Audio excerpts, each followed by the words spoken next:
विरोधक आक्रमक होण्याची शक्यता आहे। तर आज सायंकाळी सरकारचा चहा पाण्याचा कार्यक्रम होईल। नेहमीप्रमाणे विरोधक चहा पाण्यावर बहिष्कार टाकण्याची शक्यता आहे। तर या हिवाळी अधिवेशनासाठी नागपुरात तयारी सुरू झालेली आहे। मोठा पोलीस बंदोबस्त नागपुरात तैनात करण्यात आलेला आहे। आज संध्याकाळी चहा पाण्याचा कार्यक्रम असेल।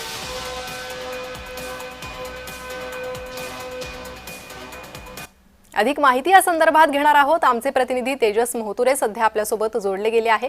तेजस, कशी तयारी करण्यात आलेली आहे नागपुरात हिवाळी अधिवेशनाची?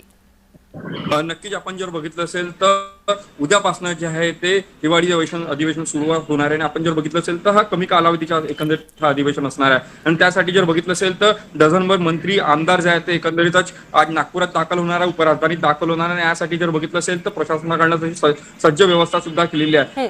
विमानतळापासून पाहिलं असेल तर हिवाळी अधिवेशन ज्या ठिकाणी आहे त्या ठिकाणपर्यंत जे आहेत ते संपूर्ण बॅनर लावलेले आहेत, त्यांचे स्वागताचे बॅनर लागले आहेत। आणि आपण जर बघितलं असेल तर ही हिवाळी अधिवेशन 8 दिवसाची जरी असले तरी हा वादाच्या भोवऱ्यात सापडणारं अधिवेशन असणार आहे। कारण की आपण जर बघितलं असेल तर अनेक प्रश्न जे आहेत ते प्रश्नांना घेऊन जे आहेत ते विरोधक जे आहेत ते आक्रमक होतील आणि सरकारला ते घेरण्याचे प्रयत्न सुद्धा करणार। आपण जर बघितलं असेल तर या अधिवेशनामध्ये जे आहेत ते शेतकऱ्यांचे प्रलंबित प्रश्न असतील, यासोबत जर बघितलं असेल तर पीक विम्याचा प्रश्न असेल, पार्थ पवार यांचा प्रश्न असेल, यासोबत संपदा यांच्या मृत्यू प्रकरणातला विषय असेल, अशा अनेक जे आहेत ते घटना जे महाराष्ट्राने बघितल्या तशा सगळ्या घटनेवर जे आहेत एकंदरीत विरोधक घेरण्याचे प्रयत्न आणि त्यामुळे विरोधकांची जे आहेत त्या प्रेस कॉन्फरन्सिंग त्यामध्ये नेहमीप्रमाणे त्या चहा पाण्यावर बहिष्कार टाकतात का हा सुद्धा पाहण्याचे महत्व असणार आहे। त्यासोबत जर बघितलं असेल तर देवेंद्र फडणवीस यांची सुद्धा सायंकाळी 5 वाजता जे आहे ते पत्रकार परिषद होणार आहे, ते सुद्धा संबोधणार आहे। त्यानंतर जर बघितलं असेल तर एकंदरीत जे आहेत ते आमदार जे आहेत ते एक उद्यापासून जे अधिवेशनात जे आहे ते नियमित असणार आहे। आणि त्यामुळे हा अधिवेशन जो आहे तो एकंदरीत बघितलं असेल तर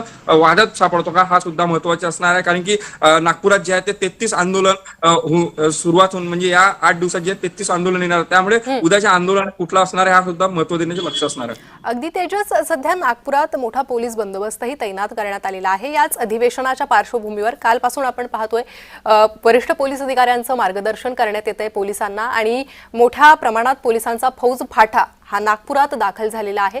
त्या दृष्टीने कशी तयारी नागपुरात करण्यात आलेली आहे? पोलिसांचा कसा वॉच असेल? नक्कीच आपण जर बघितलं असेल तर अधिवेशन परिसरात जे आहे त्या अधिवेशन परिसरात बंदोबस्त जे केलेले आहेत त्यासोबत जवान जे आहेत ते सुद्धा तैनात करण्यात आले आहे। सीसीटीव्ही कॅमेऱ्याची संपूर्ण नजर असणार आहे या संपूर्ण संदर्भाने। काल जे आहे ते नागपूरचे पोलीस आयुक्त यांनी जे आहे ते या संपूर्णची चौकशी करत जे आहे ते संपूर्ण जागेची पाहणी केली। यासोबत जर बघितलं असेल तर अधिवेशनात कुठल्याही गालबोट लागू नये यासाठी जे आहे ते संपूर्ण बंदोबस्त करण्यात आलेला आहे। आणि त्या प्रकारची व्यवस्था जर बघितलं असेल तर नागपूर विमानतळ असेल, परिसर असेल, यासोबत जर बघितलं रेल्वे स्टेशन परिसर या ठिकाणी सुद्धा पोलिसांचा चोख बंदोबस्त असणार आहे। ज्या ठिकाणी आंदोलन असणार आहे अशा ठिकाणी सुद्धा पोलिसांचा चोख बंदोबस्त असणार आहे। नागपुरात नव्हे तर राज्यातील अनेक ठिकाणातून जे आहे ते पोलीस बंदोबस्त जे आहे ते मागवण्यात आलेला आहे। अगदी तेजस, आता या हिवाळी अधिवेशनावर आपलं लक्ष लागलेलं आहे। तुमच्याकडून त्या संदर्भात अधिक माहिती घेतच राहू। आणखी एका महत्त्वाच्या बातमीचे अपडेट्स तुमच्याकडून घ्यायचे आहे, ती बातमी आधी पाहूयात। बातमी आहे विमानांसंदर्भातली। विमानांच्या तिकीट दरात भरमसाठ वाढ झालेली आहे।